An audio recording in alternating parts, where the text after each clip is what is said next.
The morning the sheriff knocked on my door with a foreclosure notice in his hand. She was already there, standing on the sidewalk, like she'd ordered the whole thing herself. Brenda Lawson, president of our Silver Ridge Crossing HOA, had her phone up, that tight smile, ready, certain this was the day she finally broke me. What she didn't know was that inside my kitchen was a folder of emails, a recording of her threats, and a state investigator waiting on speaker. And this little show she'd staged was about to turn straight back on her. My name is Ethan Miles, and if you've ever watched a petty person flex fake power over decent people, you're going to recognize a few things.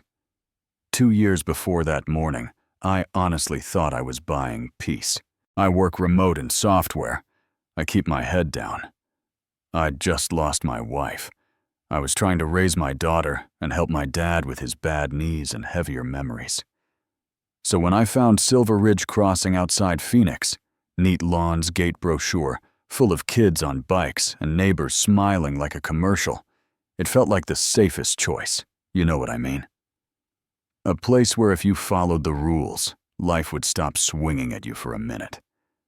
The first time I met Brenda, she didn't say welcome. She just pointed at my driveway at 4 in the afternoon and said, "You can't park there overnight," scribbled on her clipboard, and added, "We like to handle problems before they get out of hand," then walked away like my Honda was a crime. I told myself she was just that neighbor. Every neighborhood has one. Then my dad slipped on our front steps. Watching a man who never asked for help grab a railing and still almost go down does something to you. So that weekend, I built a small ramp, clean wood, neutral paint. Nothing flashy, just enough so he could get in and out without turning it into an ordeal. I remember locking up that night thinking, finally, I fixed one thing. 6 a.m. Monday, someone pounded on the door like the house was on fire. I open it half awake, and there's Brenda in her HOA polo and visor, another board member with a tape measure. She lifts a fluorescent orange slip and reads, "Unauthorized exterior modification section, 7.2 remove within 48 hours, or fines of $250 per day will apply." I tell her, it's for my dad. He can't handle the steps, and she doesn't even look past me. Just says, "We have a process. Feelings don't override standards. Submit a request. Wait for approval.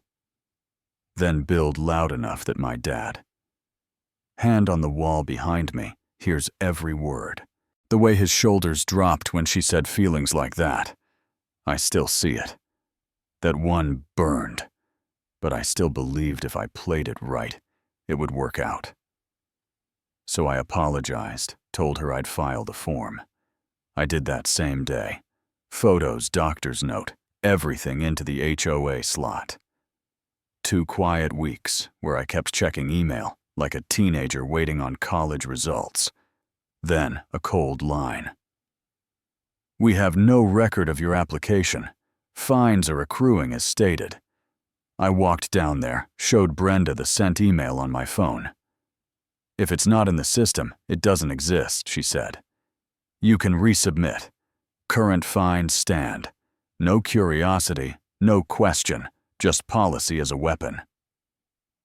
3 days later, my first statement shows up, $250 for the ramp, a trash can, visible from the street, and a single weed by the mailbox that was my kid's dandelion. That night I lay there staring at the ceiling doing math in my head, mortgage, groceries, my dad's meds, and thinking, this is insane, but if I fight, does it just get worse?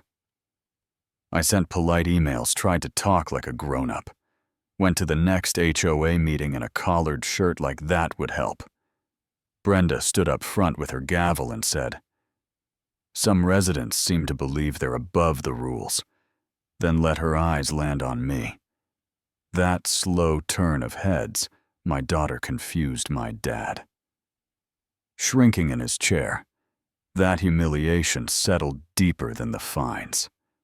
A week later, just before sunrise, I heard voices and opened the door to see Brenda, another board member, and a contractor marking my ramp with orange spray paint. "As of this morning, you're at $3,750 in fines," she said. "We're scheduling removal today, and if you continue to ignore notices, the next step is a lien and foreclosure." That word hit me in the spine. My mortgage was current. My kid's backpack was by the door. My dad's keys were in his hand. I asked to see the board vote signatures, anything official. She stepped closer, dropped her voice. "Look, pay $8,000 by Friday, and I'll make this go away. Don't, and you're going to learn how fast we can take this house from you. Investors love desperate sales. Be smart." It wasn't about grass or paint anymore. It was leverage. That was the moment something flipped. I told her I'd get my checkbook, stepped inside, hit record on my phone, slid it into my pocket, came back out, let her repeat herself. Same threats, same smug tone. This time, I had it. You know that calm that comes after you realize someone is really trying to ruin you on purpose, and you either fold or fight. That hit. My first ally showed up by the mailboxes. Mark Collins, the treasurer. Quiet guy, no drama. He glanced at the cameras and said, "Those fines on your statement, I never approved those. Half the board didn't. She's been filing summary approvals with our names typed in." Then he told me about HOA money going to Silver Ridge Administrative Services, a company tied to Brenda's P.O. box. You could see it bothered him. "If you push this, I'll back you," he said. I'm done. Second ally, my neighbor Tasha. Single mom brought me a letter threatening liens over her kids' chalk drawings and a basketball hoop. Same language, same numbers. "I thought it was just me," she said. And that line told me everything about Brenda's play. Keep people alone, so they think they're the problem. I took our letters. Marks notes the recording to a small law office where I met attorney Amanda Ruiz. She pulled the official bylaws from the county site, lined them up with Brenda's rules, and within minutes said, "These are valid, those aren't filed anywhere, and threatening foreclosure over a disability ramp when your bylaws guarantee accommodations. That's not just petty." She filed complaints with the state, and county looked me in the eye and said, "Keep paying your mortgage. Don't pay their fines. Leave the ramp and record everything. If she keeps talking like this, she'll hand us the rest." Brenda kept talking. I got a final notice before Leanne for $8,000 hand-delivered, like a warning shot. Around the same time, the county attorney's office requested her financials and amendments. Instead of backing off, she announced a special community hearing about a non-compliant resident threatening property values. No name, but everyone knew. That night, the clubhouse was packed, plastic chairs, humming lights, people clutching folded letters. They'd never shown anyone. Brenda sat up front with her stacks of paper gavel lined up, acting like this was her courtroom. I sat second row with my binder. Mark was there. Tasha behind me. Amanda and a man in a gray suit leaned against the back wall, quiet. Brenda launched in. Our community thrives on standards, but one resident refuses to comply, racks up violations, and now attacks this board. She listed infractions that were my life twisted, then said, "If this continues, we will pursue all remedies, including foreclosure." I stood, walked to the front, felt my hands shake once, then steady. "Let's talk about what the rules actually say," I told the mic. I held up the real bylaws with the county stamp. read the section on accommodations, the limits on fines, the requirement that amendments be recorded. Then I held up the fake updates Brenda had been emailing. Side by side, they did not match. People shifted, and for the first time she didn't look so sure.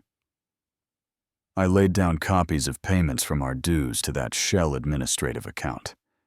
Brenda snapped. "This is out of context. You are misleading everyone."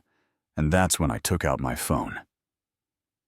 "Okay," I said, "let's add context," and hit play. Her voice came through clear enough. "Pay the $8,000 by Friday, and I'll make it disappear. Don't, and we start the lien. Investors love when people like you panic. Be smart. You could feel the air change." The man in the gray suit stepped forward, flipped his badge. "David Cole, Maricopa County Attorney's Office," he said. "Ms. Lawson, our office requested your financial and amendment records.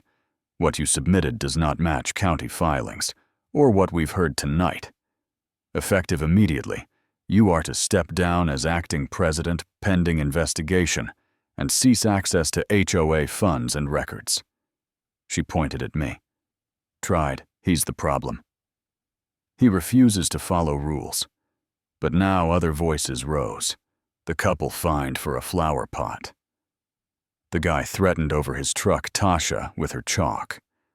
All the little stories she'd counted on staying quiet were suddenly in one room.